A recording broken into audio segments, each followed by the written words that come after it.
बिस्मिल्लाहिर्रहमानिर्रहीम। अस्सलाम वालेकुम। कैसे हैं आप सब? दुआ है कि आप सब शाद-आबाद रहें, जहाँ रहें खुशबाश रहें।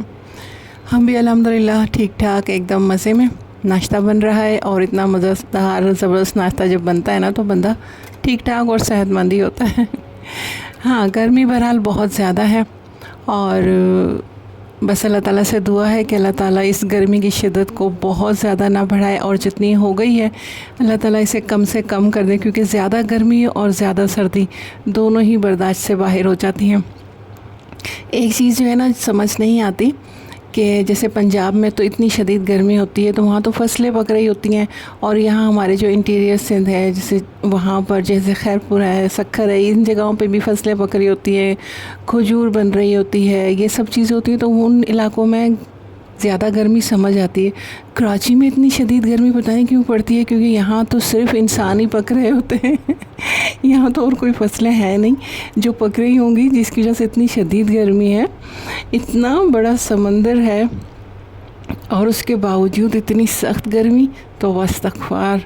और ना कराची में लोग, वैसे तो हर जगह ही लोग जो हैं बाहर निकले होते हैं, काम काज कर रहे होते हैं, मर्द हजरात भी, और बस दुआ ही करती हूँ जब उन्हें धूप में देखती हूँ ना, इतनी शदीद धूप में काम करते हुए, तो बस दिल से उनके लिए दुआएं ही निकल रही होती हैं कि अल्लाह ताला इन सबको अपने हिफ्ज़ व अमान में रखे और इन सब के लिए परवरदिगार रहम कर दे, और जो ये ना बादल आ जाए, ठंडे ठंडे से मज़ेदार से बादल आ जाए, ताकि सबके काम में आसानी हो जाए। लेकिन अल्लाह की मसलिहत है, अल्लाह बेहतर जानता है, हम तो सिर्फ़ खैर की दुआ कर सकते हैं।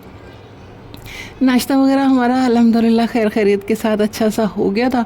उसके बाद आ गए हम रूटीन पे। अच्छा, वीडियो पूरी देखनी है, स्किप नहीं करनी है, बड़ी अच्छी मज़ेदार सी वीडियो है, काम काज है घर के, बिज़ी रूटीन है मेरी, और फिर लास्ट में आप लोगों ने क्योंकि बताना भी है ना कि मेरी बिज़ी रूटीन कैसी लगी आप लोगों को। तो बस यहाँ आ गई हूँ और अब मुझे मशीन लगानी है। मैंने ये जो है ना कब चादर इसकी हटानी है, चेंज भी करनी है, साथ साथ इसका बेड हटा के ना इसके नीचे मैंने रखने हैं अपने ब्लैंकेट, और हाफ़ ब्लैंकेट तो मैंने वो एक और बैग था, बड़ा सा बैग, शायद वो मेरी दूसरी वीडियो ईशा रज़िया में उसकी मैंने दिखाया था कि मैंने हाफ़ ब्लैंकेट उसमें रख दिए थे, और हाफ़ ब्लैंकेट जो है ना जो हल्के हल्के से थे वो अलमारी में रखे हुए थे। लेकिन मुझे अब अलमारी में जो है स्पेस की जो है तंगी हो रही थी, तो फिर मैंने सोचा कि उसे कहाँ रखूँ, और फिर मैंने आइडिया लगाया कि ये जो है ना इसका बेड, इसे हटाऊंगी और इसके नीचे जो है ना वो ब्लैंकेट लगाऊंगी। तो फ़िलहाल मैंने यहाँ चादर हटाई है। चादर हटाने के बाद जो है मैं बेड वगैरह की डस्टिंग कर लूँगी, अच्छी तरह से इसको झाड़ पोंछ कर लूँगी, ताकि फिर जो है मैं ब्लैंकेट वगैरह वो लगा दूँ। ब्लैंकेट भी सारे निकाल के उन्हें सबको अच्छी तरह से जो है मैंने झाड़ लेना है, और झाड़ पोंछ करके जो है ना फिर मैंने उसे यहाँ बेड के नीचे लगाना है। तो फिर आप लोग बताइएगा कि ये मेरा आइडिया आप लोगों को कैसा लगा। हो सकता है काफ़ी सारी मेरी बहनें जो हैं वो पहले से ये सब काम करती हों, लेकिन मैंने जो है ना इसे अभी किया है, और जब मैं काफ़ी परेशान हो गई थी ना कि कहाँ करूँ इन ब्लैंकेट्स को, जगह भी नहीं है मेरे पास कि कुछ और चीज़ बाहर से कोई पेटी शेटी ला के रखी जाए और उसमें ये ब्लैंकेट रख दें।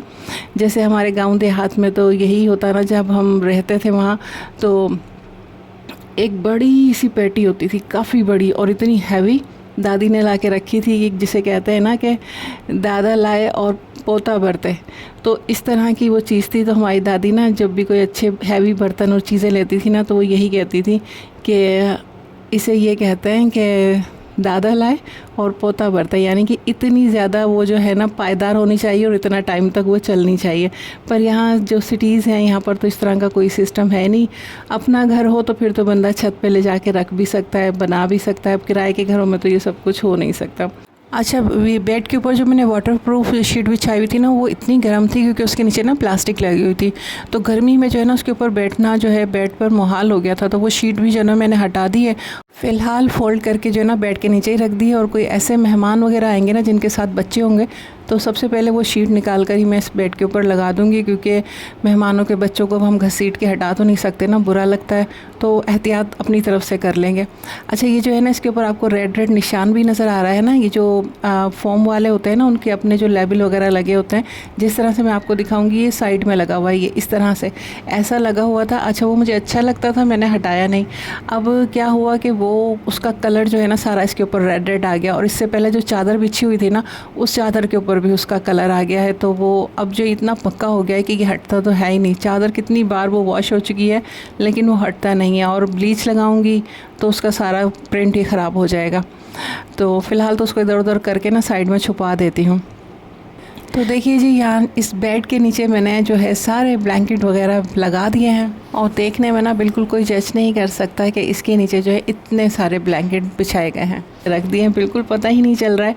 और जो है ना मेरे पास जो मुझे जगह स्पेस चाहिए थी अपनी कबर्ड में, वो भी मिल गई है, और मेरी चीज़ें जो है ना वो भी एक साइड पर सेव हो गई हैं। अब जब सर्दियाँ आएंगी तब ही निकालेंगे।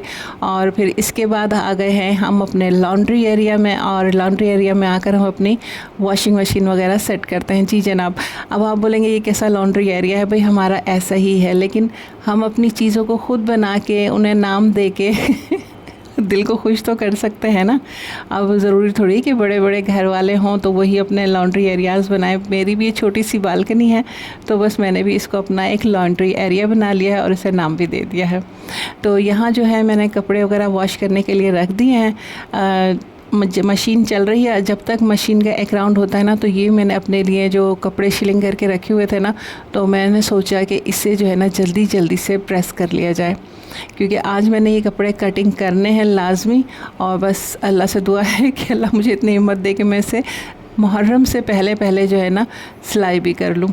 तो इसी वजह से ना कपड़े शिलिंग करने के बाद ज़ाहिर प्रेस तो करना होता है, प्रेस किए बिना जो है ना फिर कटिंग वगैरह अच्छी से नहीं होती है। वैसे जहाँ हम खैरपुर में रहते थे ना, सिंध का एक छोटा सा शहर है, तो वहाँ तकरीबन जितनी भी ख़वातीन थी ना, उन सबको कोई ना कोई हुनर आता ही था। मतलब आजकल जो ज़्यादातर जैसे कि होते हैं, हम पढ़े लिखे लोग बहुत ज़्यादा होते हैं ना, उस वक्त पे जब हम थे तब स्कूल में जो है ना हमारे टाइम से लड़कियाँ बहुत ज़्यादा जो है ना पढ़ाई की तरफ आना स्टार्ट हुई थी। उससे जो पहले है ना, उससे पहले जैसे कि हमारी फूफो वगैरह थी, तो वो इतना ज़्यादा उनकी पढ़ाई नहीं होती थी, बस इतना होता था कि उर्दू वगैरह पढ़ लें, कुरान शरीफ पढ़ लें, तो ये उन लोगों के लिए इनफ होता था। और बस उसके बाद जो है ना सारी वो जो है ये घर के कामकाज सीखती थी। तो तकरीबन हर लड़की को जो है ना सिलाई, कढ़ाई, स्वेटर बनाना, घर के कामकाज के अलावा ये आता ही था। तो बस उन्हें देख देख के जो है ना हम लोगों को भी ये सारे काम जो है आने लगे। और लेकिन हम लोग जो है स्कूल वगैरह जाते थे, हमारे टाइम पे जो है ना बच्चियां जो थी वो स्कूल जाने लगी थी। मतलब ये कि जाती तो पहले भी होंगी, ज़ाहिर है उर्दू पढ़ा है तो जाती तो होंगी ना, लेकिन बहुत बड़ी तादाद में। जैसे फिर ये हो गया था हमारे टाइम पर, ये हो गया था कि हर बच्ची का, हर पेरेंट्स ये सोचते थे कि नहीं हमारी बेटी को स्कूल जाना ही है। अब वो उसका नसीब के कितना पढ़ पाती हैं, मैट्रिक करती हैं या उससे आगे जाती हैं, ये उनके नसीब पे होता है। जिस तरह से कि मेरे अपने पेरेंट्स की डेथ हो गई थी, तो फिर हमारी भी जो है स्टडी वो हाफ़ रह गई थी, आधे में ही रह गई थी। तो फिर होते तो हैं चाचा वगैरह सब कुछ, लेकिन फिर इतना कोई किसी के ऊपर तवज्जो नहीं देता जितने अपने पेरेंट्स देते हैं। लेकिन बहरहाल हमारे जो पड़ोसी थे, जो हमारी आंटियां थीं, वो बहुत अच्छे, बहुत ही अच्छे लोग थे। उसमें ज़्यादा तादाद जो थी सिंधी स्पीकिंग की थी, और फिर जो होते हैं ना पंजाबी, वो भी थे। हम खुद जो है वो उर्दू स्पीकिंग थे। मेरी मदर साइड जो है ना, वो हम मदर साइड से हम पठान हैं, और जो मेरे वालिद थे वो उर्दू स्पीकिंग थे। लेकिन इस तरह से मैंने काफ़ी कल्चर्स को देखा है, यानी कि अपने भी मेरे एक पठान का हो गया है और एक मुहाजिर का हो गया है, जिसे उर्दू स्पीकिंग भी कहते हैं। और फिर पड़ोसी जो थे हमारे सिंधी और पंजाबी थे, और इतने कोई अच्छे थे कि हमें कभी भी अपने रिश्तेदारों की कमी नहीं महसूस हुई। इतने कोई अच्छे लोग थे ना कि बस बयान से बाहर है। तो इन लोगों के लिए मेरे दिल में बहुत ज़्यादा रिस्पेक्ट है, चाहे वो सिंधी हों चाहे वो पंजाबी हों, क्योंकि हमारा उन्होंने बहुत ज़्यादा साथ दिया था। साथ मतलब इस तरह के हमारे साथ बहुत अच्छे रहते थे, क्योंकि हमारे जो बड़े थे ना वो उनके साथ बहुत अच्छे रहते थे। तो वो हमारे बड़ों की बहुत तारीफ़ करते थे। जिस तरह से मैं आज उन लोगों की तारीफ़ कर रही हूँ ना, इस तरह से हमारे जो बड़े थे, मेरी अम्मी, अब्बू, दादी, चचा, वो उन लोगों के साथ बहुत अच्छा उनका बिहेवियर था। हमारे जो दादी वगैरह इंडिया से आए थे ना, तो वो खैरपुर में ही आकर रुके थे। तो माशाल्लाह अल्लाह ताला ने उनका हाथ पकड़ लिया था, अच्छे हालात हो गए थे, तो वो बड़ा साथ देते थे अपने सारे पड़ोसियों का।